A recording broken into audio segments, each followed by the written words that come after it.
I'm Janeane. This is KUCI 88.9 FM in Irvine, and this is Get the Funk Out.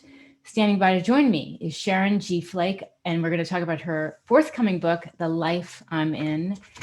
This is a wonderful book, and we're also going to talk about her life as a writer as well as her other work as well. Welcome to the show. Thank you, Janeane. Thank you for having me. In your background, you have a beautiful cover of The Skin I'm In. Mm-hmm. Tell me about that. Was that over 20 years ago? It's like about 23 at this point Wow. when I wrote it. Yeah, when I really got published. It took me 2 years to write. So 25 years ago, I wrote that book. So Amazing. And I have your latest book, as the I, life I'm in. sorry Yeah. about the glare. Oh, Um, no. was this like a sister novel to The Skin I'm In?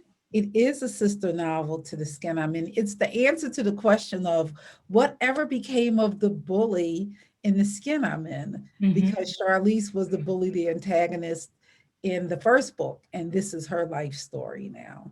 And people always asked about her, is she okay? Did her sister ever put her on the book? Or I'm sorry, did her No. sister ever put her on the bus? Yes.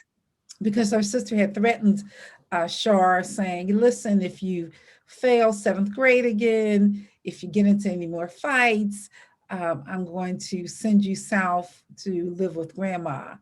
Uh-oh. Now, yeah, and for Black people, that can happen. It used to happen a lot, probably in the 50s and 60s and that type of thing. And Mm-hmm. not just as a form of punishment, but as a restart, Sure. right? Maybe they can help you on your path because I can't do any more for you. But the problem was that Shar's sister was in part responsible for Shar's situation.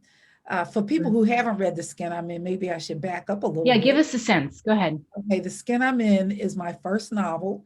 The first editor who read it purchased it. Yeah, that doesn't happen often. Aaron, Um, whoa. yeah, Andre Davis Pinckney, who is a heavyweight in the children's literature business, bought it.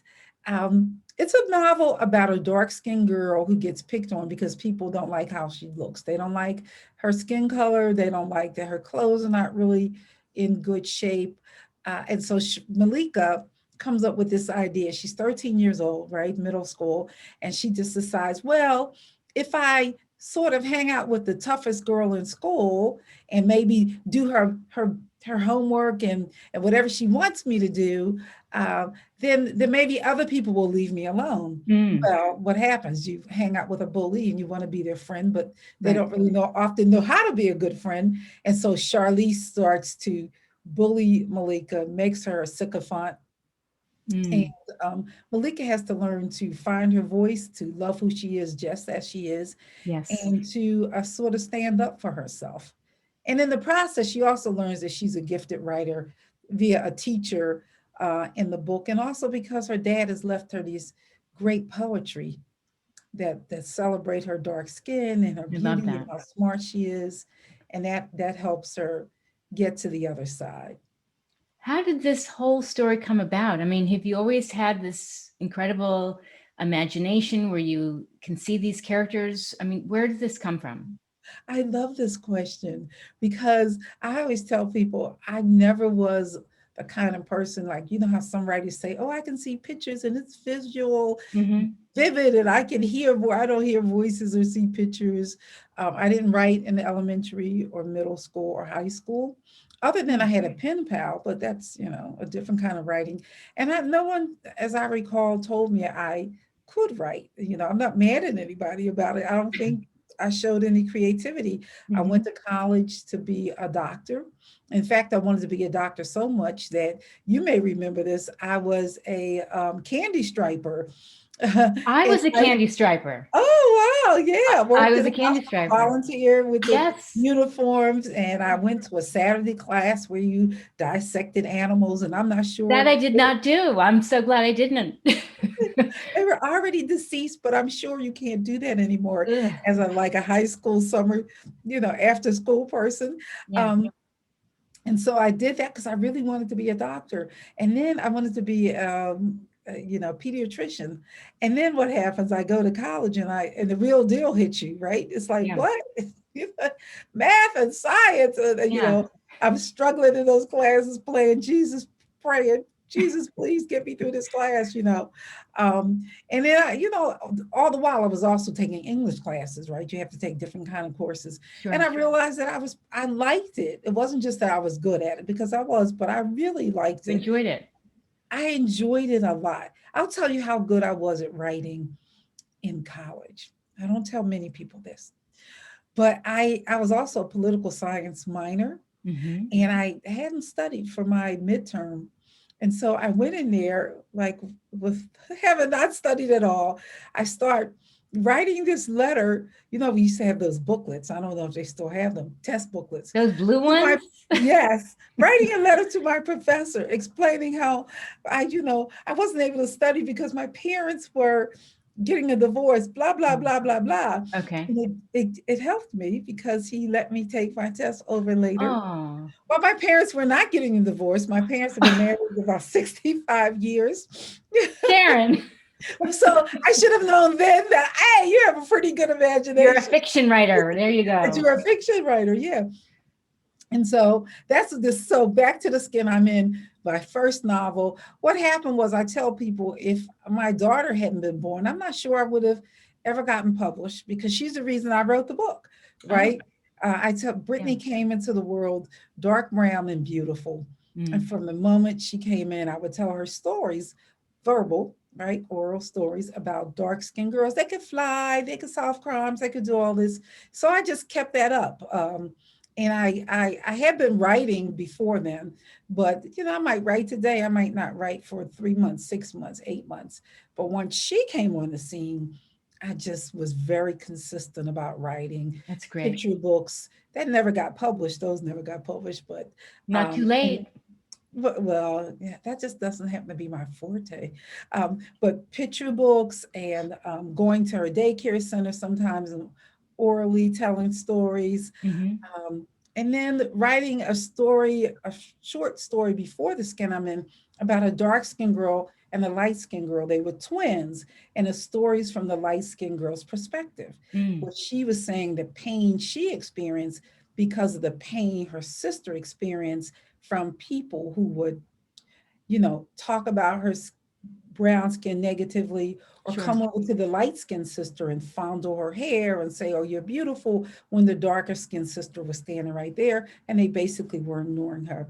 And that won an award in like a minor publication, but I was happy as could be because it was my first sort of recognition. And then I just kept writing, and next thing you know, you had the skin I'm in.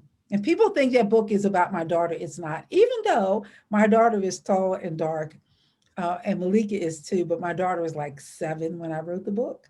So it's Amazing. not her story. Yeah. I want to interject something Hmm. that you are a three-time Coretta Scott King award-winning author. What does Yeah. that feel like?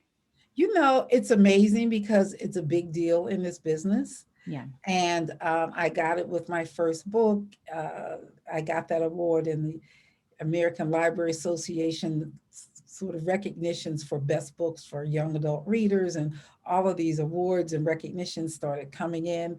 And I sort of started hunkering down and just kept writing. You look at it and it's like, oh, that's really nice.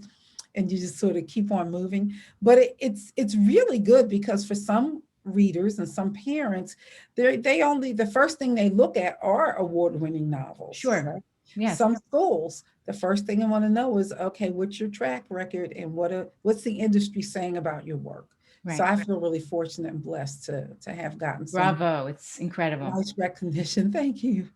I Yeah. appreciate it.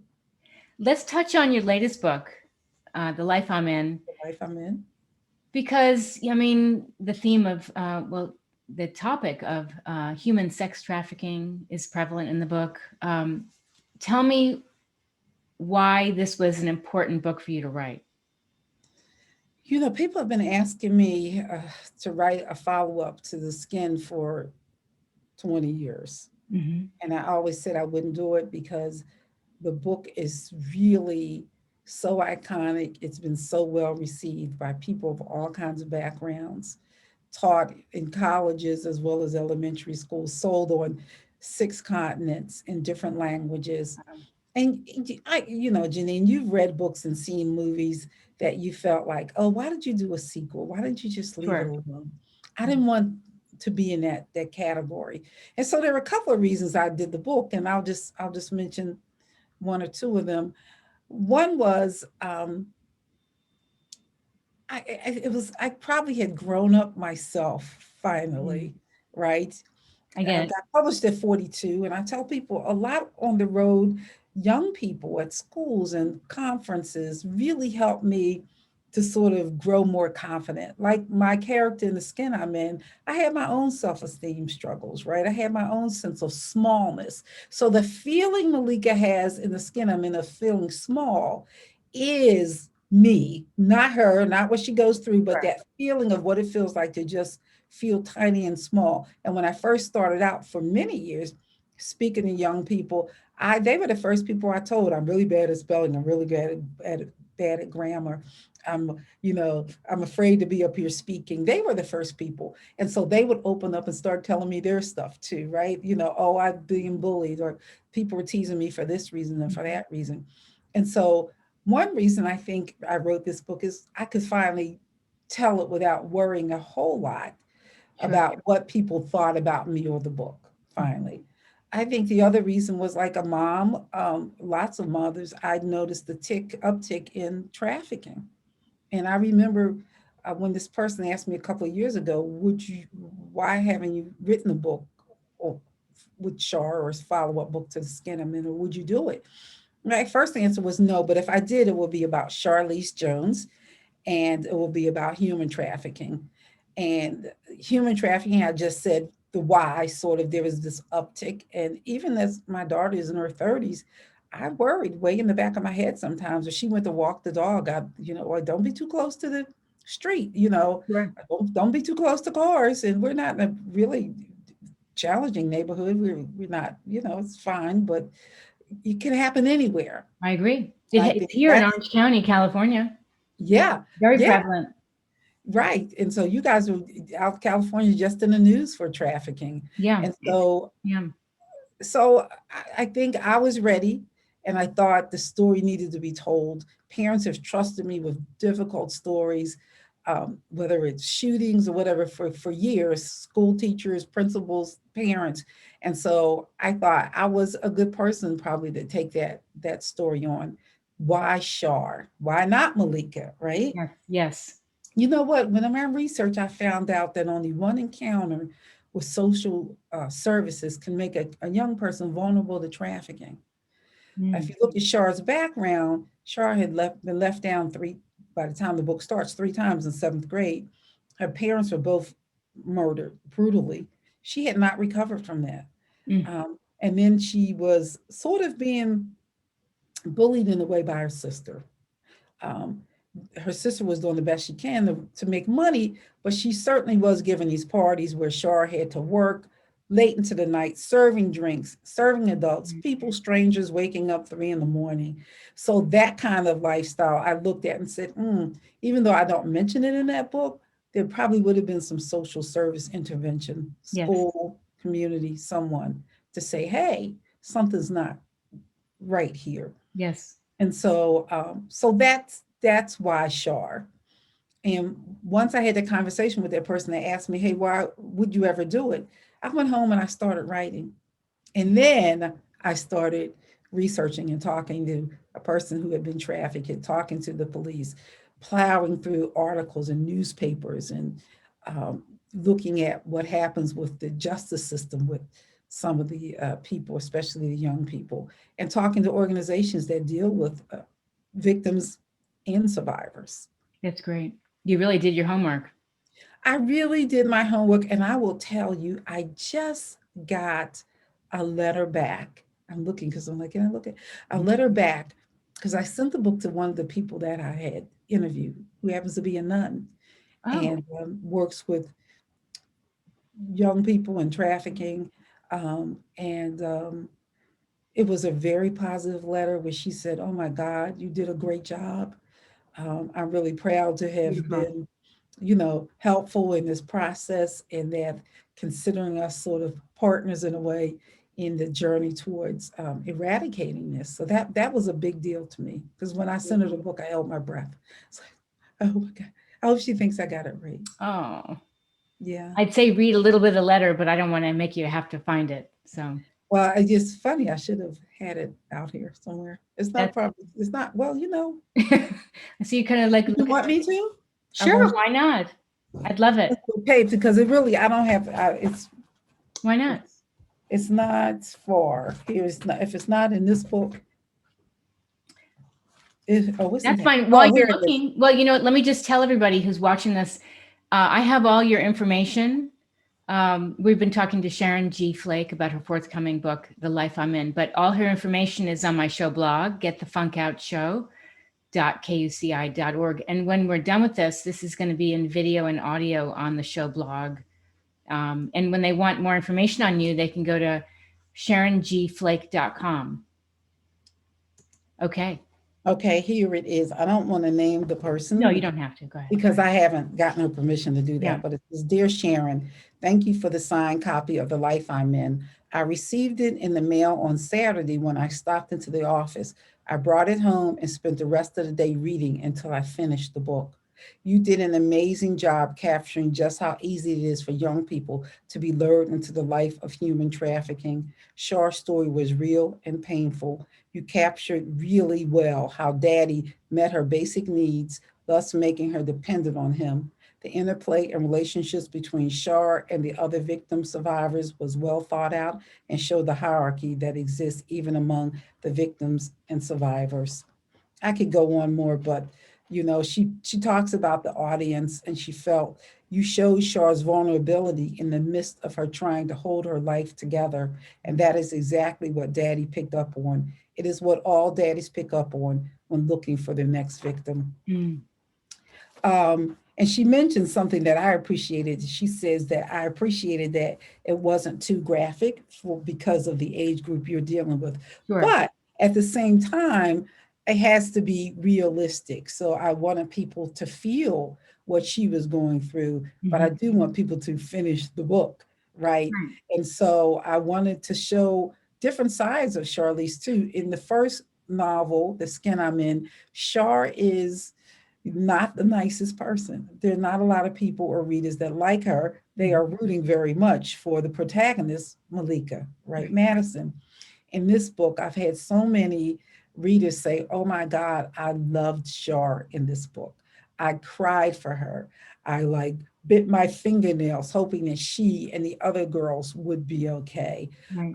I yelled sometimes at Anthony, the abuser. Sure. And then at the end, they said, and I celebrated with her getting to the other side.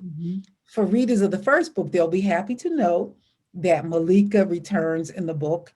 And so does the teacher, Miss Saunders, who I call one of the most iconic teachers in children's literature. I did not want to put them in that book. Why? Because I was afraid. I was afraid that readers I wouldn't be able to do it well. And you right. So I was afraid. And my editor's the one, I sent him one draft, and she gave me feedback and said, hey, you got to put these people in there. I'm like, And when I put them in, it was only a little bit that she said, Sharon, you really have to. I'm so glad she said that, because it made the book also becomes about girls and women helping each other through storms. I love it. And so Malika ends up helping Char. Char also ends up helping Malika. When you're reading stories sometimes about people who might have been victimized and people who are maybe now survivors of something, it's easy to think of them only as victims, as only needing help, but not still having skill sets that help them survive, or things that they have about them that can help other people around them get to the other side. So we get to see that Char is a caretaker. We get to see that Char turns out to be a pretty good friend to Malika. And then again, Miss Saunders learns, Miss Saunders is ever helpful, ever opening herself once more, but also she's benefiting from having Char and Malika in her life. And so I was pretty, Charlize Jones turns out to be, I think, one of my most well-rounded characters now, because she certainly goes the entire arc of. When did the book come out? Or is it The coming book came out in January, out in which January? happens to be National Slavery and Human Trafficking Month, which I didn't even know I didn't know until that. just before the month started. So I was pleased that That's the great. universe or whatever picked that book that month, because I think it's a good month for the book to come out. And It's I love the cover. conversation. Thank you. I love her eyes, Mm-hmm. the girl on the cover's eyes, because I think the problem with a lot of trafficking survivors or victims is that people don't see them, Yeah. right? We sort of don't want to see them. Mm-hmm. They could be girls, they could be boys, they could be women, but we don't want to see them. We want to scurry by, you know. Yes. And Shar, the girl that's on the jacket, is her eyes say, "Wait a minute, see me. Mm-hmm. I'm right here. Don't pass me by." And in the book, a couple of people do pass her by, right? And I try to tell teachers now, these girls and these students are in your classrooms, they live on Yes. your block, they're in your neighborhood. Trafficking doesn't just happen to girls who don't have a lot of money or who live in certain communities, That's right. right? And traffickers aren't just, you might have noticed how I crafted Anthony in that book. Anthony wears very nice clothing, Mm-hmm. expensive shoes and watches. He's very dapper, Yes. because traffickers aren't just guys in one neighborhood, or they could be women, they could be guys, they offices, on farms, right? Yeah. You know, pilots, it could be anyone. And Anybody. I just want to say this before we go, just to let people know, when it comes to trafficking, the United Nations Office of Drugs and Crime says it's the recruitment, the transfer, the transport, um, uh, of people for reasons of via fraud or force, Mm-hmm. for the purposes of exploitation. But when you're talking about a child 17 and under, force and coercion don't have to be a part of it for it to be trafficking, right? For Sure. them It to could be be trafficked. mental manipulation, right? Mental manipulation, the recruitment, Mm-hmm. right? That somebody just comes up to you and they're trying to recruit you into, Mm. that kind of sexual activity, that kind of life. Um, and so that's something for people to be aware. It's $150 billion business for trafficking in general, right? For sexual exploitation, it's like a $99 billion business globally. So there's a lot of money. It's only second to drugs when Mm-hmm. it comes to profits from illegal activity. What are So the, maybe, I don't know if you know there's this, a lot of money and power involved here. age range, it can vary, right? I mean, it could be as young It, as, it, I don't know that there is a number I in know. terms of as young as, right? Yeah. And so I'm not, it goes up and down the gamut. Right.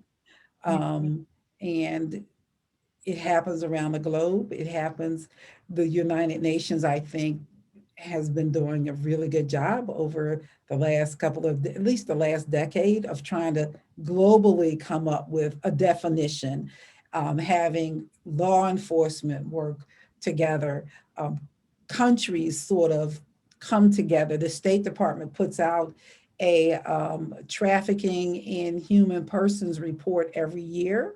So if people go to the State Department, I think .org, and look at that, you could read about it, see what's happening in different countries, see the ways that people are trafficked, right? Because child soldiers are trafficked, Sure. right? Not for sex per se, but for hard labor. Yeah. Kids that are working in coal mines around the country, people that are taken as domestics. You might come here Mm-hmm. to this country thinking that maybe you paid, maybe you forced, but oh, okay, I have a job here. I'm going to work at this lady's house 3, 4, 5 days a week for, 5 hours a day. And the next thing you know, it's like, oh, wait a minute, I can't leave.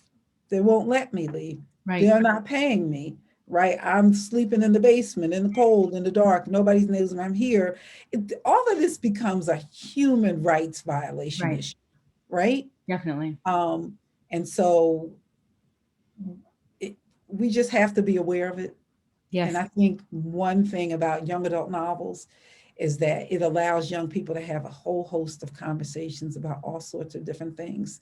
And what I like about my books, again, are a lot of times adults either will read them in adult book clubs or they'll read them with your young people, so that they can have conversations. And you don't know what your this is for 14-year-olds and up, but what your child might be thinking or what they know until Or you what have they're doing online.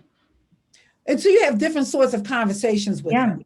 And so novels like this allow you to have all kinds of different kinds of conversations. absolutely. They may think that, oh, this only happens to one kind of child. Yes. It might be happening right up the street from you, Yeah. right?